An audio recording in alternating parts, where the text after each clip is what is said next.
Block level से लेकर booth level से लेकर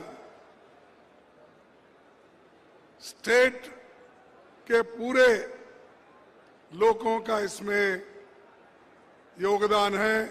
सभी लोग आए हैं। मैं आप सभी को धन्यवाद देता हूं कि आपने पार्टी का बहुत बड़ा काम किया है। क्योंकि अगर पार्टी है तो हम सब लोग बच सकते हैं। पार्टी है तो पॉलिटिकल पावर आपके हाथ में आ सकती है। पार्टी है तो गरीबों को मजबूती मिलती है। अगर पार्टी जिंदा है तो कांग्रेस के जो कार्यक्रम हैं, इंदिरा गांधी जी से लेकर सोनिया गांधी तक हमने जो कार्यक्रम बनाया है उसका लाभ मिलता है। यहां पर राजस्थान में भामशाह जैसे दानवीर और ये समर्पित वीरों का एक भूमि है और राजस्थान हमेशा वीरों के लिए और बलिदान के लिए बहुत ही मशहूर है। मुझे ये कार्यकर्ता लोग यहां पर जो आए हैं वो बड़ा महत्वपूर्ण है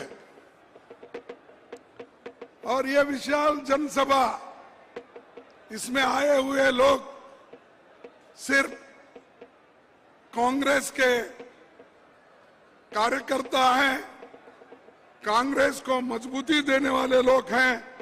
इसीलिए आप सबको पुनः एक बार धन्यवाद देता हूं।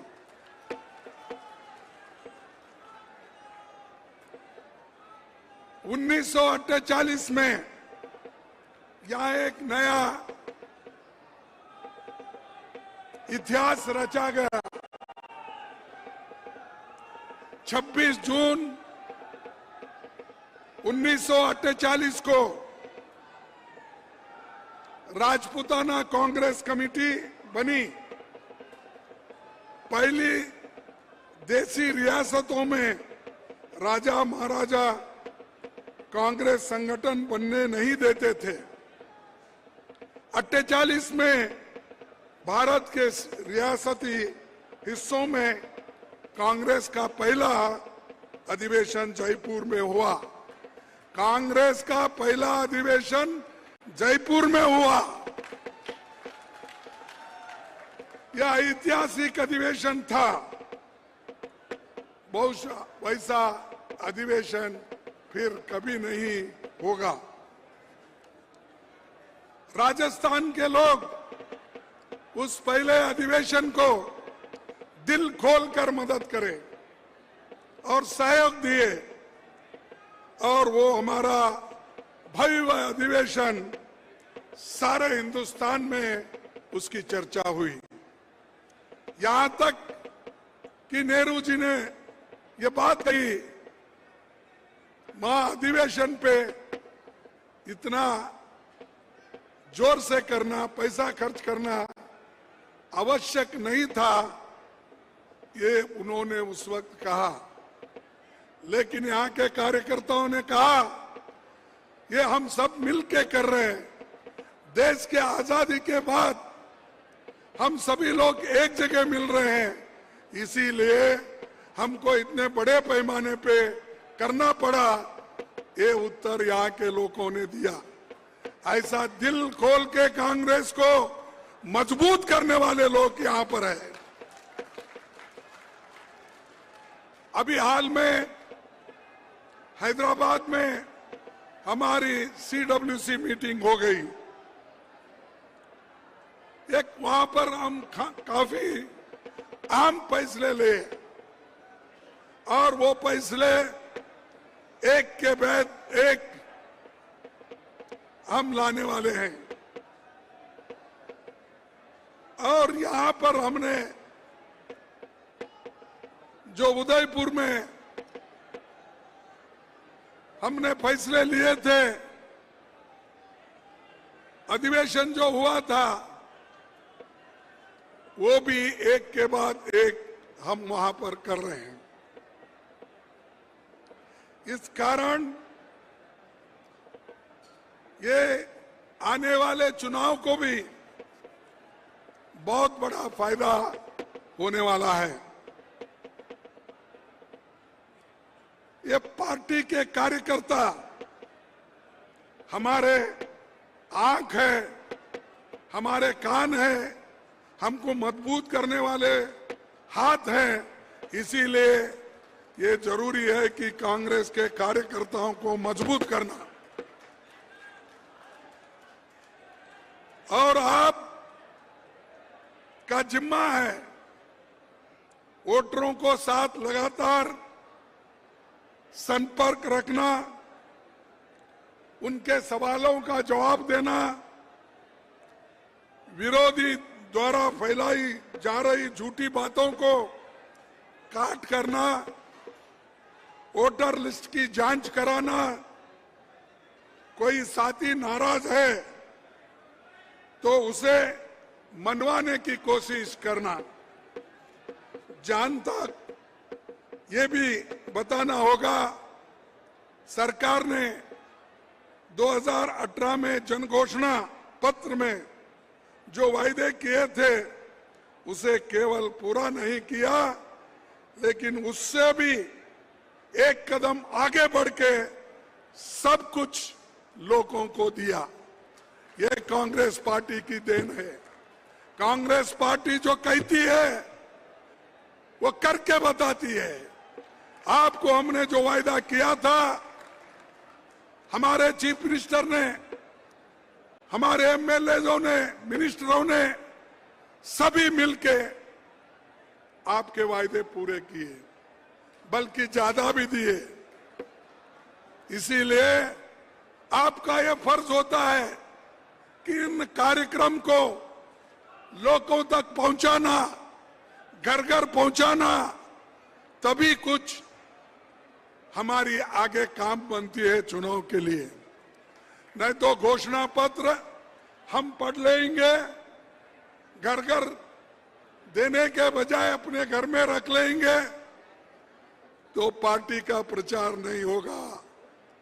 एक दूसरे को रुसने का वक्त नहीं है, ये देश को बनाने का वक्त है, डेमोक्रेसी को बचाने का वक्त है, संविधान को बचाने का वक्त है। इसलिए हम सबको उठना है।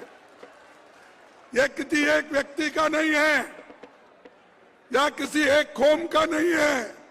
ये लड़ाई हम जो मोदी के खिलाफ, बीजेपी के खिलाफ जो लड़ रहे हैं, वो सारे देश के 140 करोड़ लोगों के हकूक के हिफाजत के लिए कर रहे हैं। हम सिर्फ बीजेपी से ही नहीं लड़ रहे। हमारी लड़ाई, हमारे पास अगर कांग्रेस का एक कैंडिडेट है, बीजेपी का एक कैंडिडेट हो, लेकिन यहां पर ऐसा नहीं है। मोदी जी क्या किए, हमारे खिलाफ 2-3 कैंडिडेट खड़ा करते हैं। एक तो बीजेपी का कैंडिडेट, दूसरा ईडी का कैंडिडेट, तीसरा सीबीआई का कैंडिडेट, चौथा इनकम टैक्स का कैंडिडेट। इतने कैंडिडेट हमारे खिलाफ खड़े करते हैं। इन सबको मात करके हमको जीतना है, क्योंकि जब चाहे तब वो सीबीआई लगा देंगे, ईडी लगा देंगे।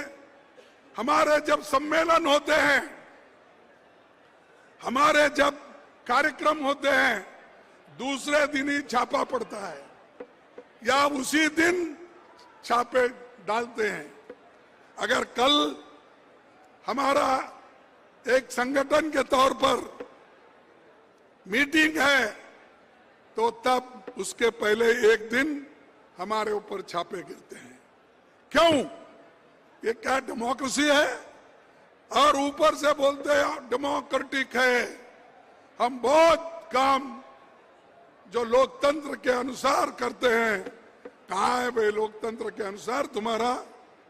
हर जगह आप लोगों के ऊपर डरा धमका के आप काम कर रहे हो। और दूसरी चीज, ये सब देखने के बाद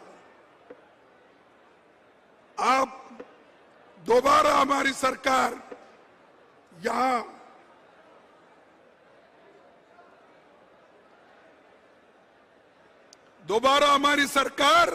राजस्थान में लाएंगे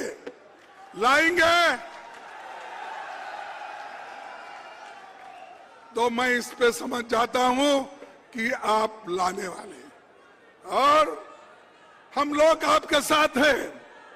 क्यों है? कि आप लोगों का काम कर रहे हो, इसलिए हम आपके साथ हैं। और जब तक सब हम मिलके डिसिप्लिन के साथ हमको काम करना है और एकजुट अगर नहीं रहते हम बड़े मुश्किल में हम जाते हैं।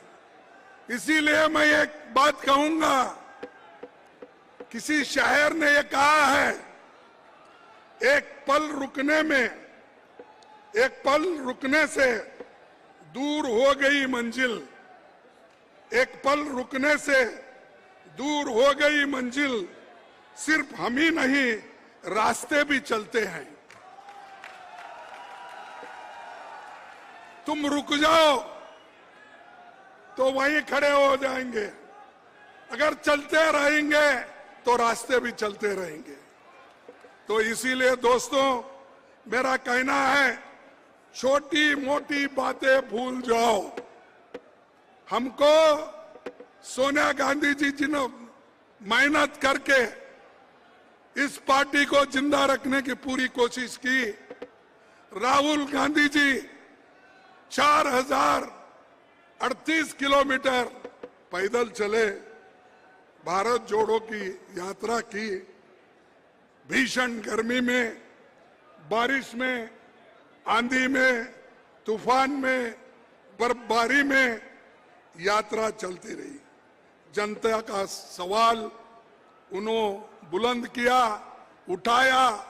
इसीलिए हम सबको ये सीखना चाहिए, हम लोगों को अगर हकूक मिलना है